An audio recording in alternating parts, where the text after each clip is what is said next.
नमस्कार। आइए जानते हैं वट सावित्री व्रत की कथा। वट सावित्री व्रत स्त्रियों का महत्वपूर्ण पर्व है। मूलतः यह व्रत पूजन सौभाग्यवती स्त्रियों का है, फिर भी सभी प्रकार की स्त्रियां, कुमारी, विवाहिता आदि इसे कर सकती हैं और ज्येष्ठ अमावस्या को ही यह व्रत किया जाता है। इस दिन वट वृक्ष की पूजा होती है और इस व्रत को स्त्रियां अखंड सौभाग्यवती रहने की मंगल कामना से करती हैं। आइए जानते हैं व्रत का विधान।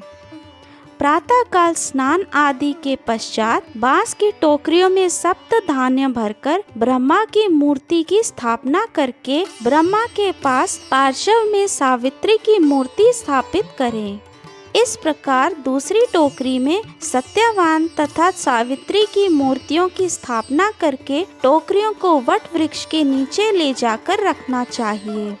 ब्रह्मा तथा सावित्री के पूजन के पश्चात सावित्री तथा सत्यवान की पूजा करके बड़ की जड़ में पानी देना चाहिए। पूजा के लिए जल, मौली, रोली, कच्चा सूत, भिगाया हुआ चना, फूल लपेटकर 3 बार परिक्रमा करनी चाहिए। बड़ के पत्तों के गहने पहनकर वट सावित्री की कथा सुननी चाहिए।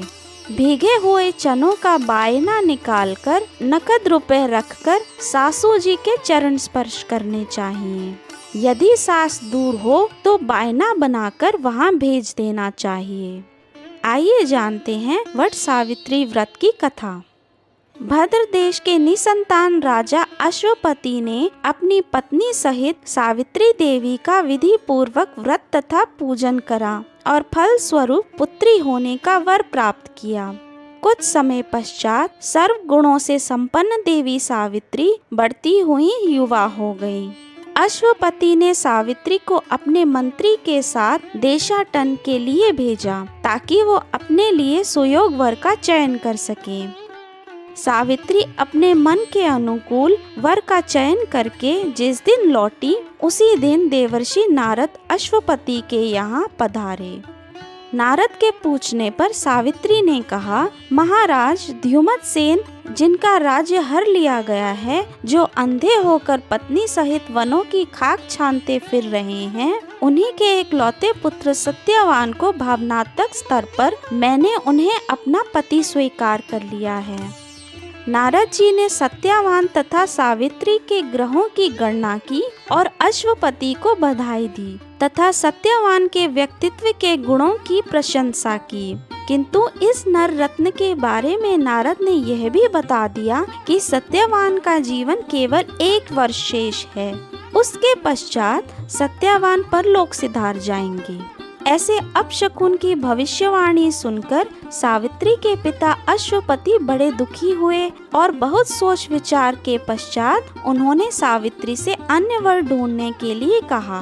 परंतु पतिव्रता तथा एकनिष्ठ आस्था वाली सावित्री ने कहा, पिताजी मैं आर्य कुमारी हूँ।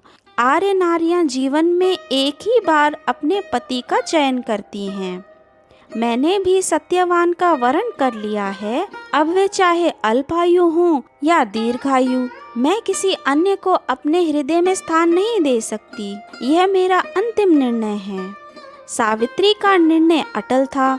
महाराज जानते थे कि सावित्री एकनिष्ठ हैं। इसके निर्णय को बदलना आसान नहीं है।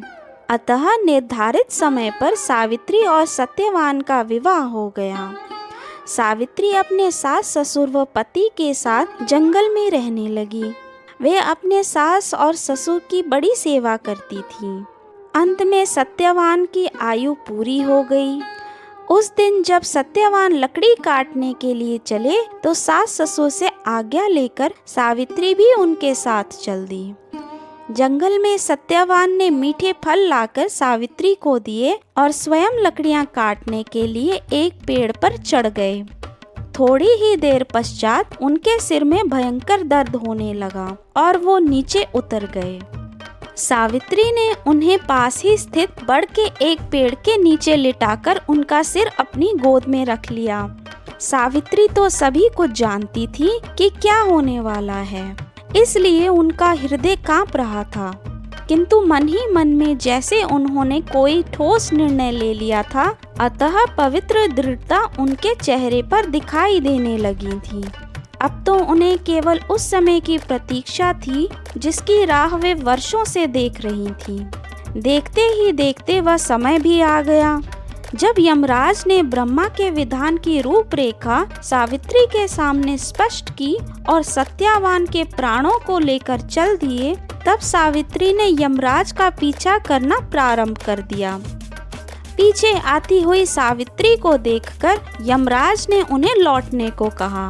उत्तर में वह बोली, महाराज, पत्नी के पत्नीत्व की सार्थकता इसी में है कि वह पति की छाया के समान अनुसरण करे।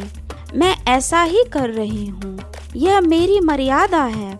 इसके विरुद्ध कुछ भी कहना आपके लिए अशोभनीय है। ऐसा कई बार हुआ कि यमराज ने सावित्री को समझाया, किंतु सावित्री हर बार कोई न कोई तर्क देकर उनका पीछा करती रही। तब यमराज ने सोचा कि सावित्री को कोई वरदान देकर लौटा दिया जाए। अतः उन्होंने अपने पति के प्राणों के अतिरिक्त कुछ भी वरदान के रूप में मांगने के लिए कहा। सावित्री ने यमराज से सास ससुर की आंखों की खोई हुई ज्योति तथा दीर्घायु मांग ली। यमराज तथास्तु कहकर आगे बढ़ गए। सावित्री फिर भी यमराज के पीछे आती रही। थोड़ी दूर जाने पर यमराज ने मुड़कर देखा तो सावित्री को पीछे आते देखकर यमराज ने उन्हें आगे बढ़ने से रोककर विपरीत दिशा में जाने का आदेश दिया। इस पर सावित्री ने कहा, धर्मराज, पति के बिना नारी के जीवन की कोई सार्थकता नहीं है। हम पति पत्नी भिन्न भिन्न मार्ग कैसे अपना सकते हैं? जिस ओर मेरे पति जाएंगे, मेरे लिए वही मार्ग सुगम है। यमराज ने सावित्री के पतिव्रत धर्म निष्ठा देखकर उनसे पुनः वरदान मांगने के लिए कहा। सावित्री ने 100 भाइयों की बहन होने का वर मांग लिया। यमराज पुनः तथास्तु कहकर आगे बढ़ गए। सावित्री फिर उनका पीछा करने लगी। यमराज ने मुड़कर देखा तो ठिठक गए और सावित्री से विनम्र निवेदन किया, भद्रे, यदि तुम्हारे मन में अब भी कोई कामना हो तो कहो, जो मांगोगी वही मिलेगा। वचन पाकर सावित्री ने कहा, जीवन दाता, यदि आप सचमुच मुझ पर प्रसन्न हैं और सच्चे हृदय से वरदान देना चाहते हैं तो मुझे 100 पुत्रों की माँ बनने का वरदान दे। यमराज तथास्तु कहकर फिर आगे बढ़ गए। सावित्री अब भी यमराज का पीछा किए जा रही थी।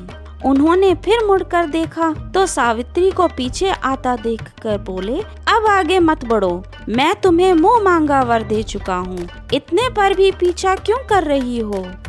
सावित्री ने विनम्रता से कहा, धर्मराज, आपने मुझे 100 पुत्रों की माँ बनने का वरदान तो दे दिया है, पर क्या पति के बिना मैं संतान को जन्म दे सकती हूँ? मुझे मेरा पति मिलना चाहिए, तभी मैं आपका वर पूरा कर सकूंगी। सावित्री की धर्मनिष्ठा, ज्ञान, विवेक और पतिव्रत की बात सुनकर यमराज ने सत्यवान को अपने पाश से मुक्त कर दिया। इस प्रकार पति के प्राण वापस लेकर तथा यमराज का अभिवादन कर सावित्री उसी वट वृक्ष के नीचे लौट आई जहाँ सत्यवान ने प्राण छोड़े थे। सावित्री ने प्रणाम करके ज्यों ही वट वृक्ष की परिक्रमा पूरी की, त्यों ही सत्यवान जीवित हो उठे। प्रसन्नचित सावित्री पति सहित अपने सास ससुर के पास गई। उन्हें नेत्र ज्योति मिल गई थी। उनके मंत्री उन्हें खोज चुके थे। द्युमत सेन ने पुनः राज सिंहासन संभाला।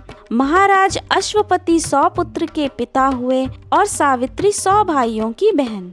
सावित्री भी वरदान के प्रभाव से 100 पुत्रों की माँ बनी। इसी प्रकार चारों दिशाएं सावित्री के पतिव्रत धर्म के पालन की कीर्ति से प्रकाशमान हो गई। आपको ये कथा कैसी लगी हमें कमेंट बॉक्स में अवश्य लिखें और लाइक, शेयर, सब्सक्राइब करना ना भूलें। धन्यवाद।